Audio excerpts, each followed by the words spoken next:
Hello and welcome once again to one of my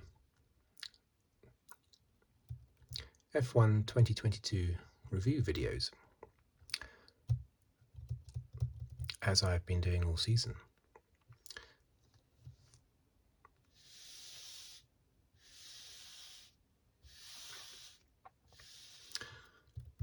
In keeping with previous races, this is not a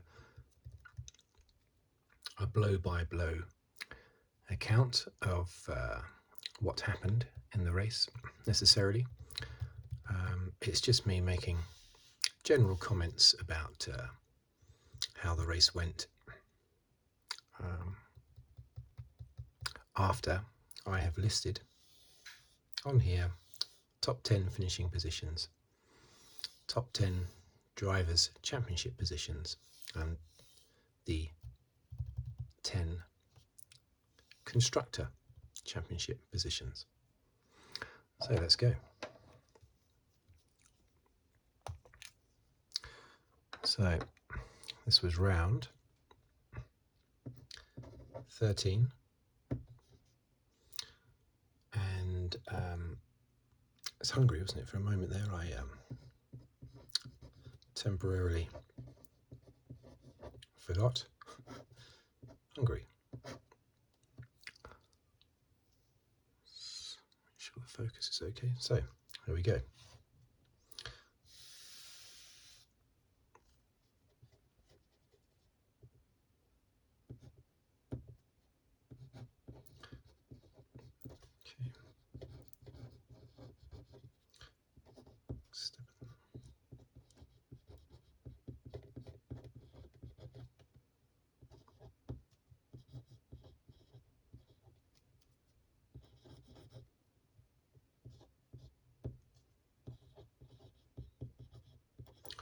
Sainz.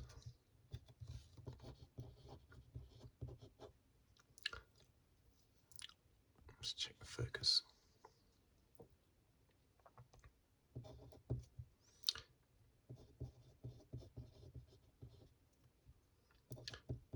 Norris.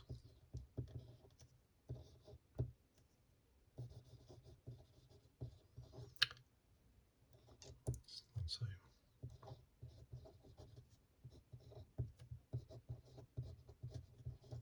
Ocon, Vettel. Okay, championship positions.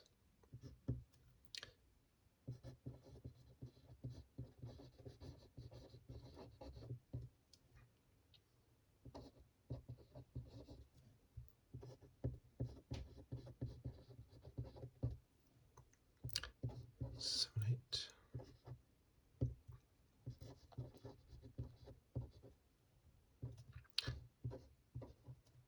Perez.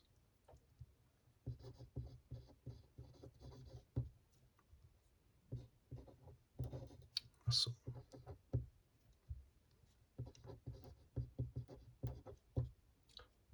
Sainz.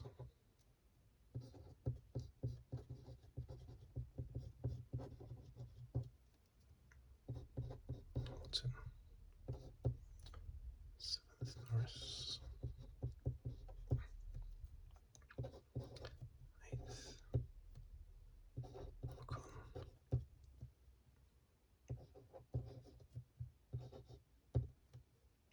Bottas.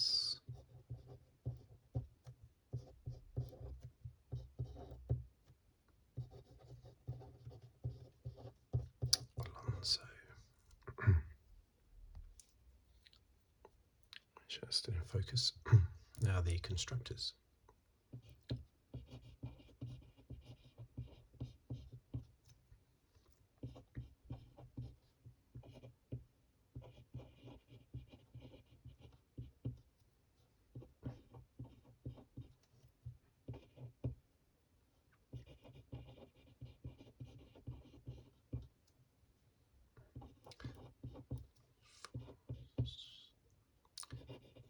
P.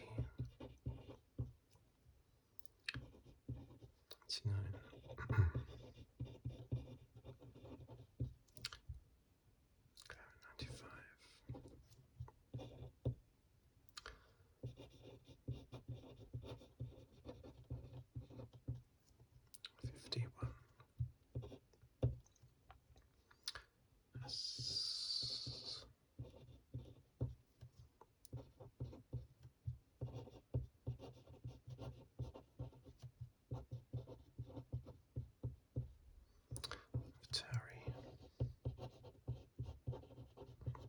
Aston Martin.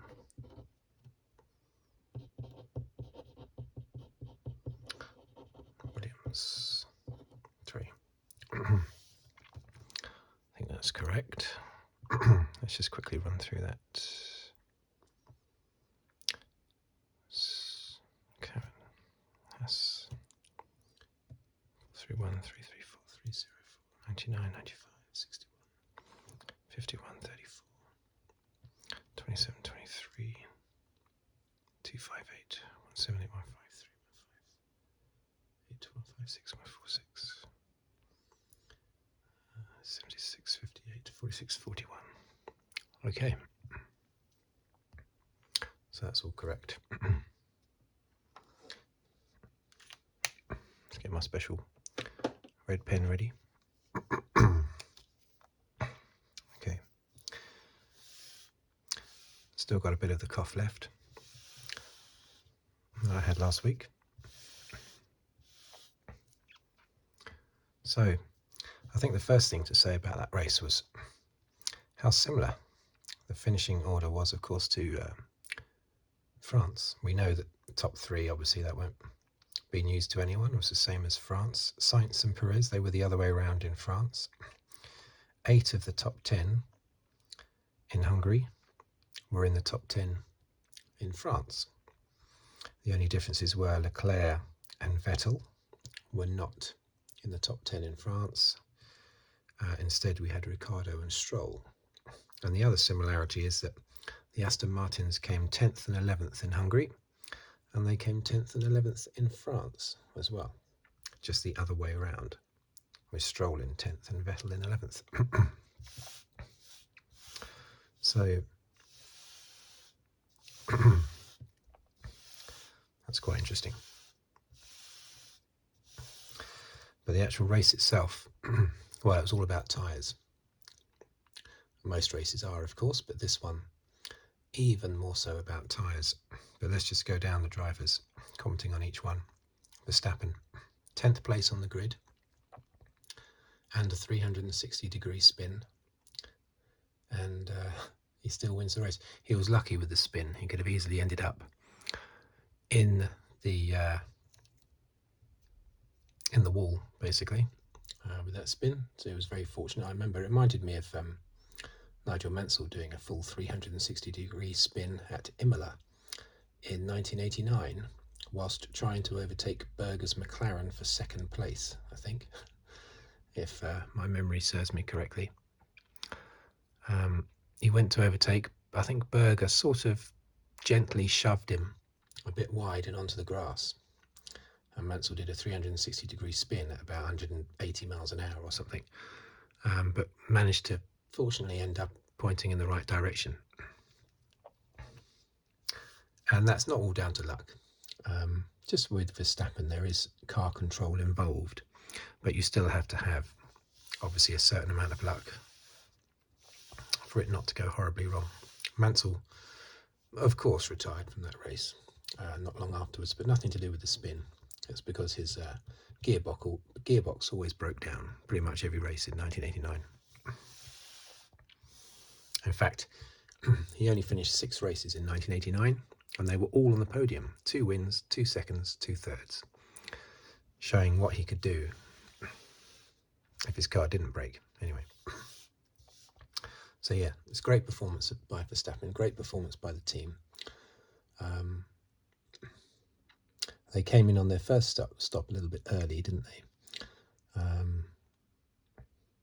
And on there, but the big thing was the second stop, of course, where Verstappen came in, and for some reason Ferrari brought in Leclerc to sort of cover Verstappen when Leclerc said after the race that he was perfectly happy on his tyres, medium tyres, and could have stayed out. But anyway, the mistakes, I know Ferrari are claiming it's not mistakes, but the mistakes made by Ferrari pretty much handed Verstappen that race victory, plus Hamilton's problem in qualifying with his DRS on the Saturday.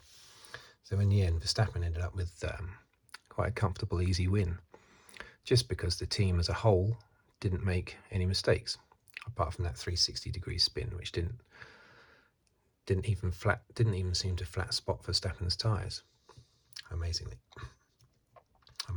And Hamilton and Russell, they have this thing where they seem to be, well, especially Hamilton, slow in the first half of the race, blindingly fast in the second half of the race. Maybe as the fuel level comes down, something like that. But Hamilton was blisteringly fast, and for the third race out of the last three of the last four races, Hamilton has had fastest lap in supposedly a car much slower than the Ferrari and the Red Bull. He's had the fastest lap in 3 of the last 4. And that's not because he's done a tactical fast lap where he's got nothing to lose, so he comes in and changes his tyres with 2 laps to go just to get the... It wasn't anything like that. It's down to raw pace in the race. And yet still he hasn't won. In the last 6 races he's been, what, 4th, 3rd, 2nd, 2nd. And he could have won this race. I'm not saying he would have, because Verstappen may well have gone faster if Hamilton had been more of a threat in the race, but he would have certainly been challenging for the win had his DRS not failed in qualifying. Russell, pole position, fantastic pole position. He'll be disappointed with 3rd, and he should be as well. If you want to be a frontline race-winning Grand Prix driver, you have to be disappointed with 3rd if you started on pole. But they were so fast, particularly Hamilton. I thought it was a bit odd that Russell was allowed to fight Hamilton at the end of the race. Clearly, I suppose Mercedes believed that Hamilton was not going to be able to catch Verstappen, even at Verstappen's pace at the time. But of course, maybe Verstappen would have probably speeded up had he needed to. So maybe Mercedes thought there's no reason to order Russell out of the way. And maybe, they don't want to create friction within the team. So don't order Russell to move over if it's unnecessary. And they thought Hamilton would be able to get past anyway, and of course he did. Sainz now, as we know, Hamilton went super long on his second stint, and that enabled him to put on the softs at the end, which was the perfect way to do the race. So he started on softs, I believe, with Russell. They started on softs, they then changed to mediums. Those, in Hamilton's case, those mediums then went for a long time. So he was then able to change to softs for the end, whereas with Russell, he had his stops pretty much similar to Verstappen. So Russell changed onto mediums on his second pit stop, as Verstappen did. So he had mediums on the last stint. Hamilton had younger softs, explaining how he was so much quicker. And that was the optimal way to go. But Sainz did exactly the same thing. He was he softs? No, I don't think he was softs to begin with. I think he was, what was he? He was medium. Yeah, he did medium, soft. And of course Leclerc did medium, hard. This race is so confusing with the tyre compounds, but the big problem that they did is that they started on mediums and then changed it to mediums in the first pit stop, meaning they had to either do hards or softs on the last pit stop. And the big mistake was, even though he was happy on his tyres, Ferrari brought Leclerc in at about the time that Verstappen had his second pit stop. So in other words, too early to put softs on. So they had to put hards on, even though the whole paddock and the commentators and everyone watching at home knew already that the hard tyres were not the way to go. I'm glad that when he was interviewed afterwards, team principal Binotto didn't say, oh, in hindsight, we shouldn't have put hards on. No, I'm glad he didn't say that, because you wouldn't need hindsight, because the instant he was put onto hards, straight away the commentators, and indeed myself, were thinking, what have they done that for? The hards were terrible for the Alpines and for Magnussen. Anyone who put the hards on was struggling for pace. This is not something you need to know in hindsight. So, but see, with Sainz, they went the other way, and they kept Sainz out for longer, just like with Hamilton on his mediums. They kept Sainz out long enough so that then he could put on softs. I think that's how he did it, wasn't it? I think he did medium, medium, soft.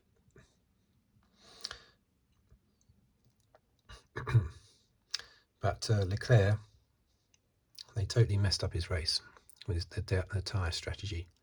Completely messed it up. Yes, they had no choice but to put hards or softs on the third stop, but it's the same with Sainz. They had no choice with Sainz either. I believe what you should do is you need to use 2 compounds. Get that out of the way as fast as possible. So you start on one compound and change to the second compound for the first pit stop. Then you're free to do whatever you want on the third pit stop, on the second pit stop, sorry. And that's what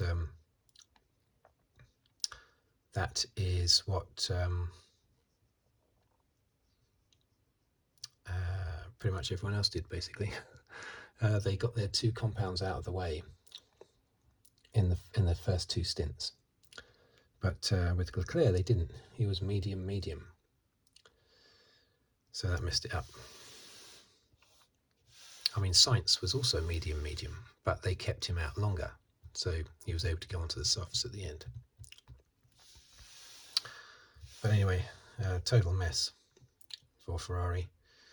I think listening to the interview afterwards, I think Binotto is more so blaming the car, the speed of the car, which I don't understand that, because Leclerc got past Russell eventually, took the lead off Russell, and seemed to be in a position to win the race quite comfortably.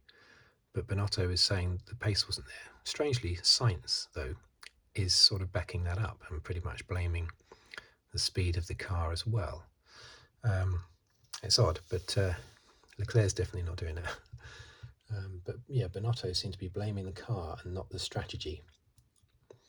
It's a bit more embarrassing if your strategy is wrong. But you see, I think this is the worst race for Ferrari all season. Because this wasn't just, you can't do anything about a blown engine, or if your driver makes a mistake. But this wasn't a simple mistake by Ferrari. This was a deliberate strategy. It's not a mistake like they put the wrong tyres on by accident. They deliberately put the hard tyres on. So it was a deliberate mistake, and I just think it's terrible. Leclerc went from like 1st to 6th. How can that be anything other than a terrible strategy call? Basically, the championship has to be over now. Norris, that's his 3rd, 7th place on the trot. Norris and Alonso and Ocon are always down here in the second half of the points, every race, consistently, with always a different driver popping up in 10th place. Perez, yeah, he's just falling away now, isn't he? He's just nowhere, basically. And I think it's actually been mentioned in the team. Was it, what's the guy's name? Matashit's mate. I can't remember his name anyway, in Red Bull. He has apparently made comments about Perez not being at the party lately, basically, not turning up to work. I don't think you should say things like that in public, unless, well, I suppose it's deliberate, maybe, to give him a bit of a boot up the bottom. Say something in public to embarrass him a little bit, get him to go faster, I don't know. But he's up against Verstappen, for goodness sake, with the whole team behind Verstappen and thinking just of Verstappen all the time. So what does that do with the championship? Well, I think the championship's over now. I mean, 80 points. It's game over.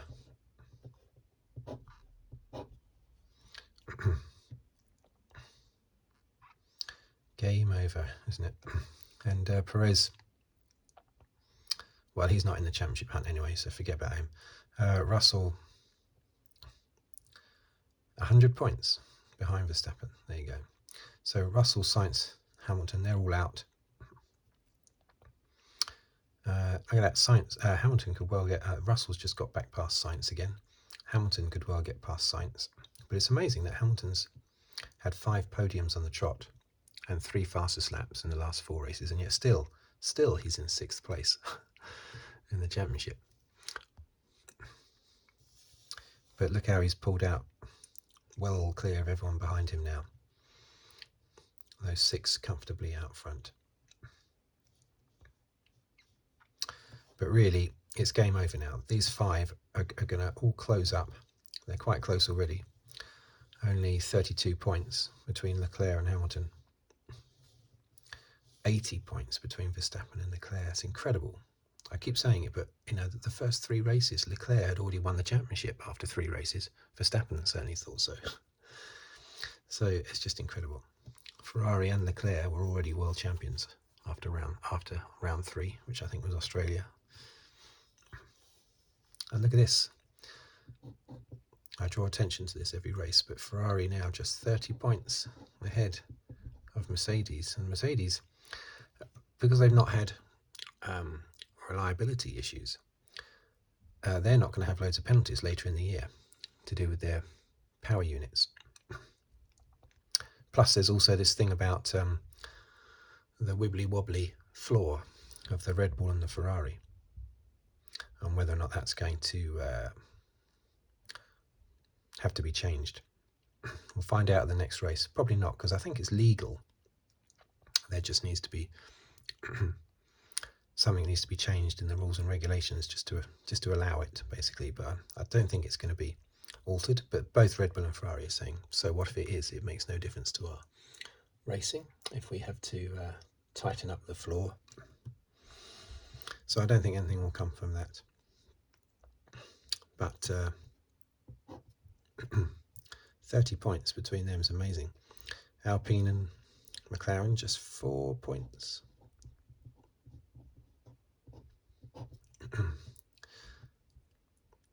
McLaren can't quite get past Alpine, but that's because, of course, they've got Ricciardo, who was sort of down here somewhere, wasn't he, Ricciardo? There he is, in, I think, 15th place. What is going on? Of course, it's a psychological game. So at first, I'm sure he was genuinely struggling with the McLaren, finding it difficult last year. But then it becomes a head game. You'd have thought that everything would have been sorted by his win in Italy last year. It wasn't a lucky win last year. I mean, had Verstappen and Hamilton not taken each other out, Ricciardo may well still have won the race. It would have been like a 3-way battle for the win. 4-way, I suppose, with Norris as well. But it certainly wasn't a lucky win. So the psychological side of it, I thought, would have been fixed by that. But this year's been dire. He's way down in the championship with about, I don't know, 19 points I think he's got in the championship. It's terrible. And that's really hampering McLaren in their battle with Alpine. So that makes it even more stressful for Ricciardo, because he knows, you know, if McLaren were miles behind the team in front and miles ahead of the team behind, then it wouldn't be as critical that he score lots of points. Still be important, but not as important as how it is with McLaren in this fight with Alpine. And the Alpines are just consistently scoring points every race. Although they were very slow in this race, I thought they were going to do really well. Started 5th and 6th, ended up, 8th and 9th. They just fell away because they went onto the hard tyres, but they were slow even before the hard tyres went on, actually.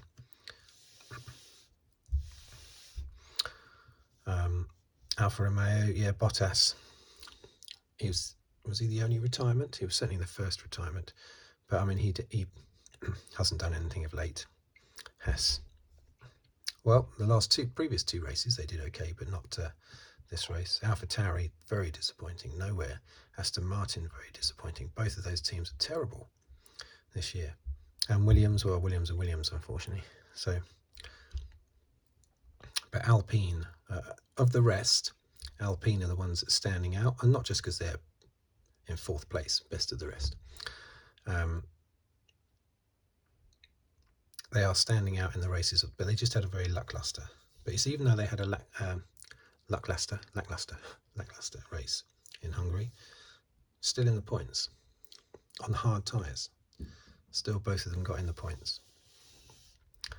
So that's very good. Interestingly, I know Vettel obviously is retiring at the end of the year, and I think that will put him on 299 race starts, assuming he races in every remaining race. 299, which means he won't become the 7th driver in history to hit 300 race starts. Hamilton was the last one, and he's the 6th. He was the 6th one. He's on 301 race starts.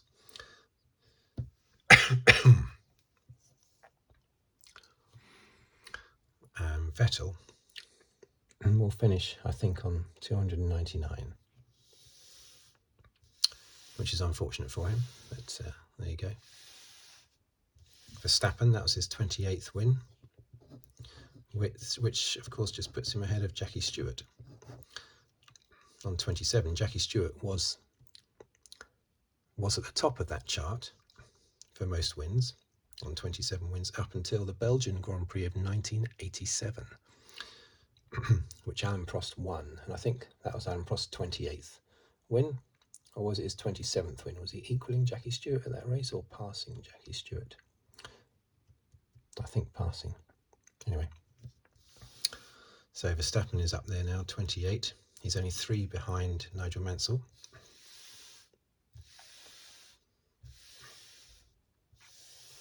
So there you go. It was a race completely dominated by tyres. Tyre choice. Disaster for Ferrari. Their worst race, definitely, I think, despite the fact that both cars finished in the points. Definitely their worst race of the year, I would say. Terrible to go into the summer break like that as well. On a disaster. My cough. Starting to get to me again, I'm afraid. Okay, so thank you for watching.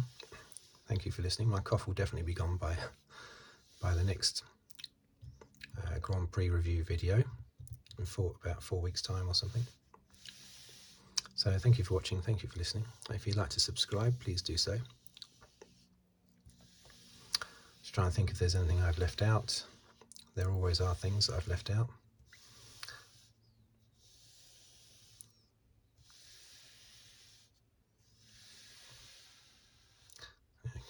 Can't think of anything right now. Okay, thank you for watching. Thank you for listening. See you on the next video.